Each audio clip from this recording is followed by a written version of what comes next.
Ti si želim,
Вийшов Марія, моє весельє, віч моє желє, любив біте.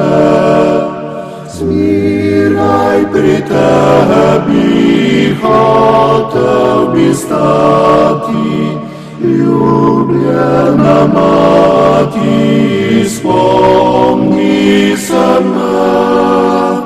Змірай при тебі, хотів стати, люблена маті,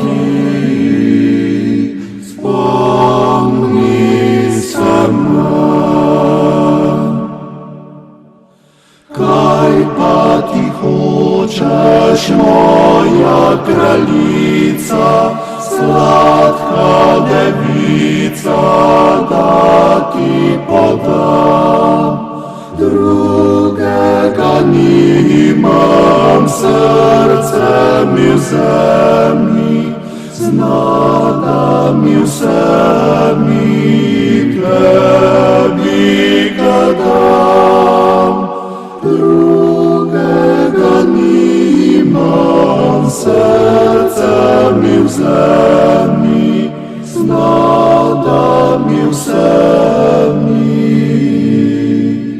тебі дам.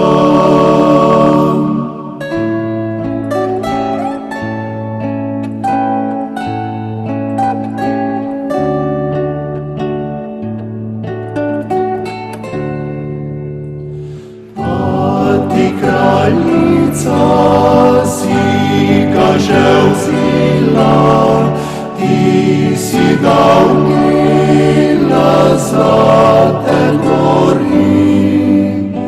Мати преблага, ти ка охрані, худега брані, ріші гати.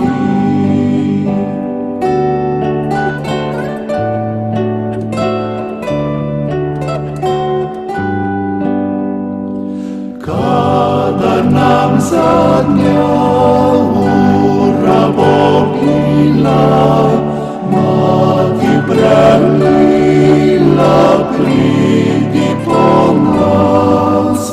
Ти так рад водив, рай нас веселі, там могили хвала весь час. Так рад водив, рай нас веселі, там могили хвала весь час.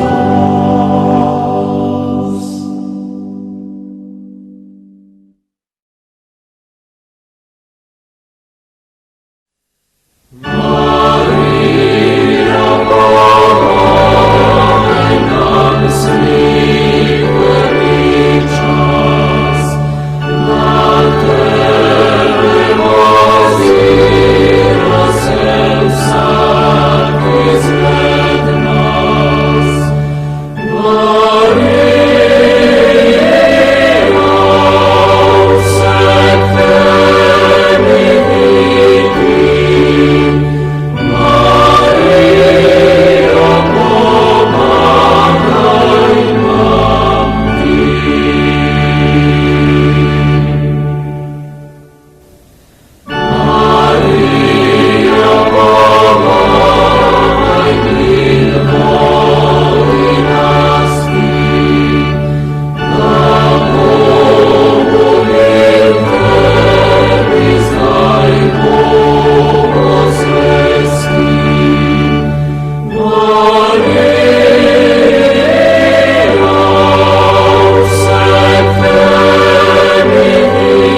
Slovenija se ne more pohvaliti z otoki tako kot pomorske države, zato pa imamo biser vseh biserov, otok bleščeči, Kinč nebeški. Ta čudoviti svet pod Triglavom opeva Prešeren takole: dežela krajinska nima lepšega kraja, ko je z okoljšno ta podoba raja.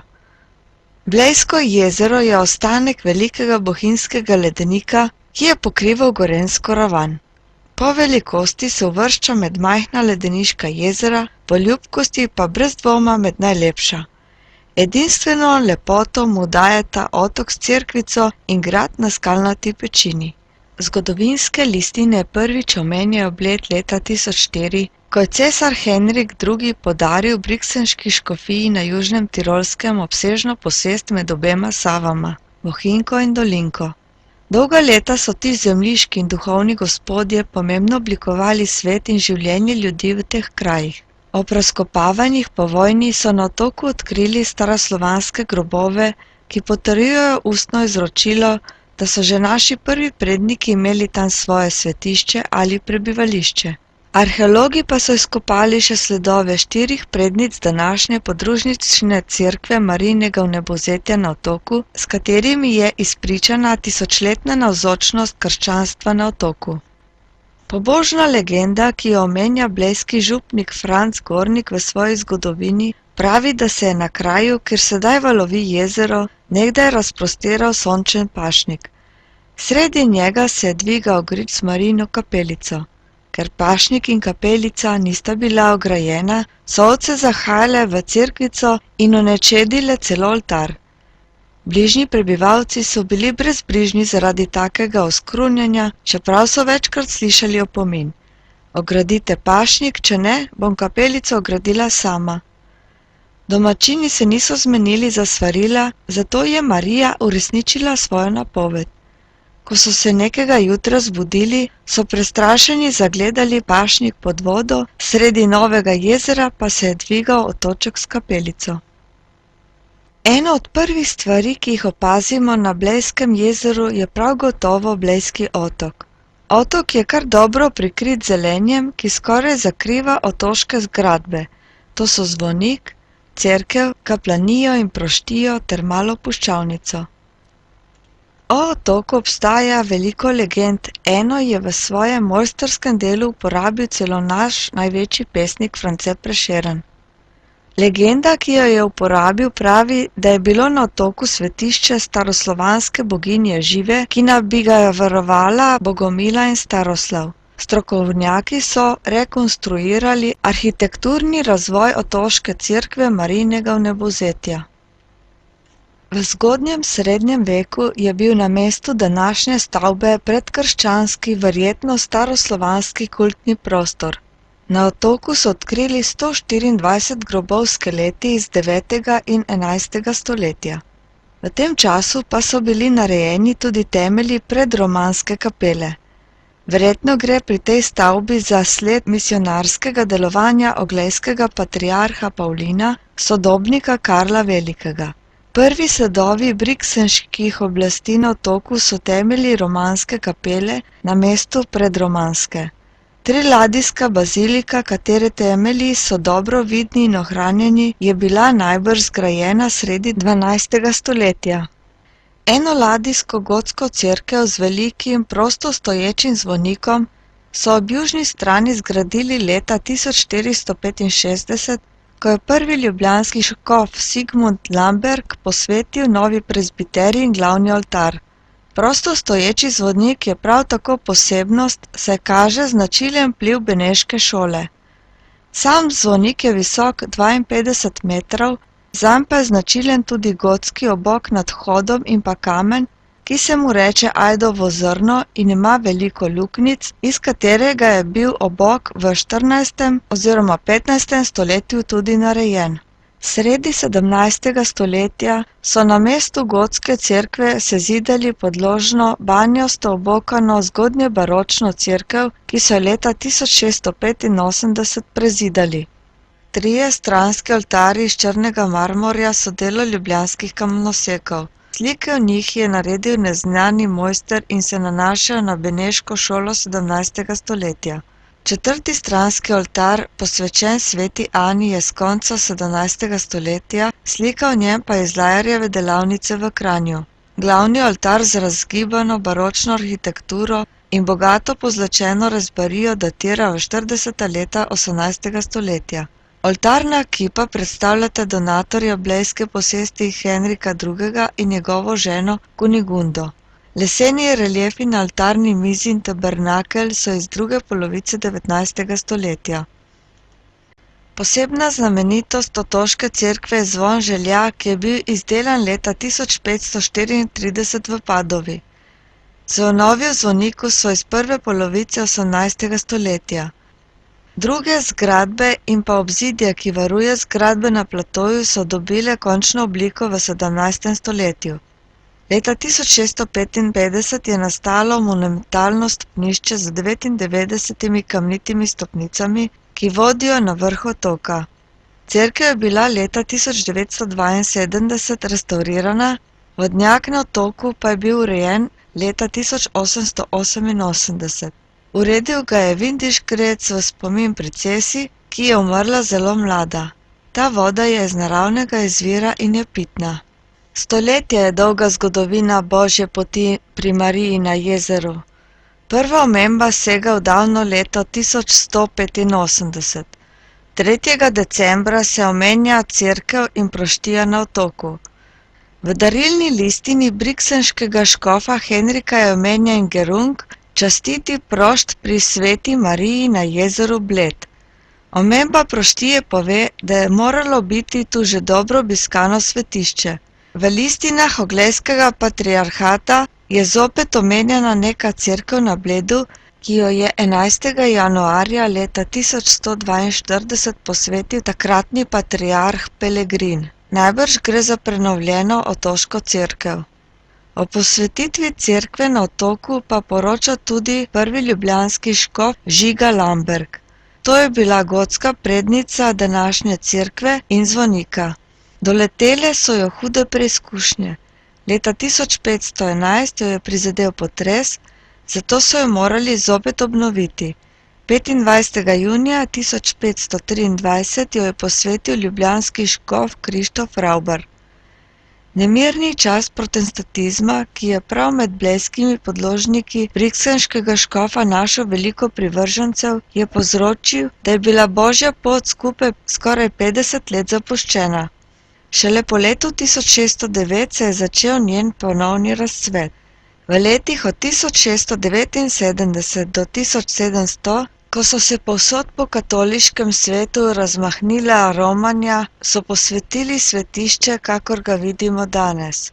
Dodaten pečat so mu dali v 18. stoletju, ko so vanj namestili novo opremo, predvsem čudovit baročni glavni oltar z Marijinim kipom iz leta 1747.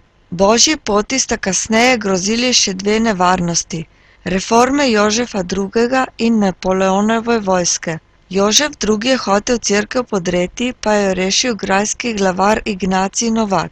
Tudi drugič je po njegovi zaslugi, predvsem pa zaradi upora pogumnih blejskih žena, Božja pot ostala neokrnjena. Ob 99 stopnicah so na levi strani zgradili še Marijino kapelo, kjer so ljudje prav tako lahko molili. Takoj ko prispemo na vrh stopnic, se na naši levi nahaja stavba, v kateri je nekoč živel mežnar. Naprej od mežnarije se nahaja proštija.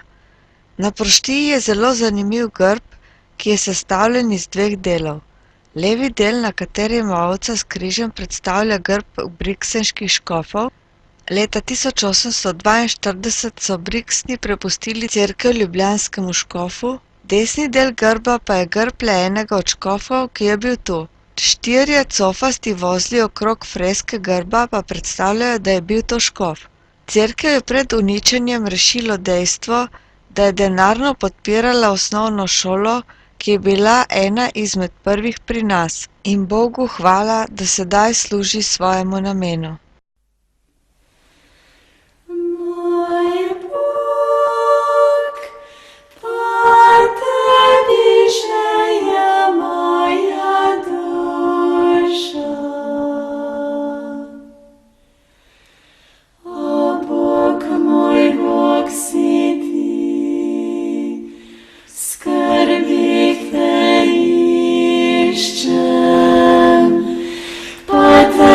Želja moja dušo, po tebi koprni moje telo, kakor suha in žejna dežela brez vode. Moj Bog, po tebi želja moja dušo.